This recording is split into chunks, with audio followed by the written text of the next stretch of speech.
അഴകും ഫാഷനും ഒരുമിക്കുന്ന 1 gram gold ആഭരണങ്ങൾ, ഫാൻസി ഐറ്റംസ്, കോസ്മെറ്റിക്സ്, ബാഗുകൾ, പ്രമുഖ കമ്പനികളുടെ ട്രോളി ബാഗുകൾ എന്നിവയുടെ ഏറ്റവും പുതിയ കളക്ഷനുമായി Misba fancy and gold covering Kerala സംസ്ഥാന ഭാഗ്യക്കുറിയുടെ നിരവധി ഒന്നാം സമ്മാനങ്ങൾ നൽകി ഭാഗ്യവാന്മാരുടെ ലക്കി സെന്ററായ റിയൽ ലക്കി സെന്ററിലൂടെ ഭാഗ്യവാനാകൂ.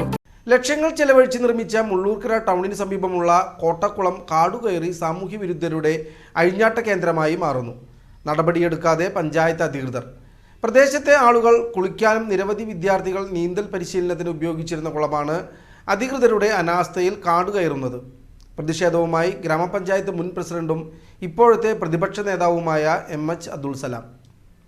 ഒട്ടനവധി ആളുകൾക്ക് ഉപയോഗപ്രദമായിരുന്ന കുളവും ലക്ഷങ്ങൾ ചെലവഴിച്ച് നിർമ്മിച്ച ഓപ്പൺ ജിം ഉൾപ്പെടെയുള്ള ഉപകരണങ്ങളുമാണ് തുരുമ്പെടുത്തും കാടുകയറിയും നശിക്കുന്നത്. കഴിഞ്ഞ 6 മാസത്തോളമായി നിലവിൽ പഞ്ചായത്ത് ഭരണസമിതി ഈ ഭാഗത്തേക്ക് നോക്കാറില്ലെന്ന് മുൻ പ്രസിഡന്റും നിലവിലെ പ്രതിപക്ഷ നേതാവുമായ MH അബ്ദുൾ സലാം പറയുന്നു. മേഖലയിൽ പൊന്തക്കാടുകൾ കയറി സാമൂഹ്യ വിരുദ്ധരുടെ കേന്ദ്രമായി മാറിയിരിക്കുകയാണ്.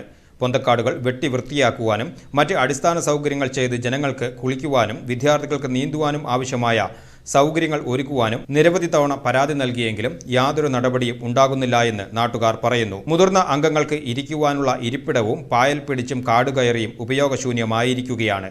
അടിയന്തരമായി പൊന്തക്കാടുകൾ വെട്ടിമാറ്റി ജനങ്ങൾക്ക് അടിസ്ഥാന സൗകര്യങ്ങൾ ഒരുക്കി കൊടുക്കണമെന്നും അല്ലാത്തപക്ഷം സമരപരിപാടിയിലേക്ക് കടക്കുമെന്നും MH അബ്ദുൾ സലാം പറഞ്ഞു. മുള്ളൂർക്കര ഗ്രാമപഞ്ചായത്തിനകത്ത് ഈ പ്രദേശത്തുള്ള മുഴുവൻ ആളുകളും അതോടൊപ്പം തന്നെ ഇതിൻ്റെ സമീപ പ്രദേശത്തുള്ള ആളുകളും ഉപയോഗിച്ചു വരുന്ന ഒരു കുളമാണ് മുള്ളൂർക്കര കോട്ടക്കുളം. പക്ഷേ പഞ്ചായത്ത് ഭരണസമിതിക്ക് ഇതിന് യാതൊരു സമയമില്ല.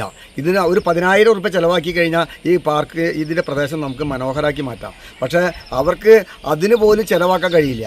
നമ്മൾ രാഷ്ട്രീയം മറന്നുകൊണ്ട് തന്നെ വികസന കാര്യങ്ങൾക്ക് അവരുടെ കൂടെ ചേർന്ന് നിൽക്കാൻ തയ്യാറാണ്.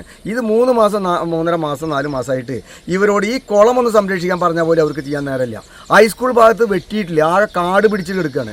നമ്മൾ അവരോട് പ്രതികരിക്കുന്നത് എന്താ വെച്ചാൽ ന്യായമായി ജനങ്ങൾക്ക് സൗകര്യമുള്ള കാര്യങ്ങൾ ചെയ്തു കൊടുക്കുക എന്നുള്ള രീതിയിലുള്ള ഉദ്ദേശമാണ് പ്രതിപക്ഷം എന്ന നിലയ്ക്ക് നമുക്ക് പറയാനുള്ളത്. അതാണ് അത് ഏറ്റെടുത്ത് ഉടൻ തന്നെ ഈ പരിപാടി നടത്തിയില്ലെങ്കിൽ വ്യാപകമായി പഞ്ചായത്തിലേക്ക് ആളുകളെ സംഘടിപ്പിച്ചുകൊണ്ട് സമര പരിപാടികൾ സംഘടിപ്പിക്കും.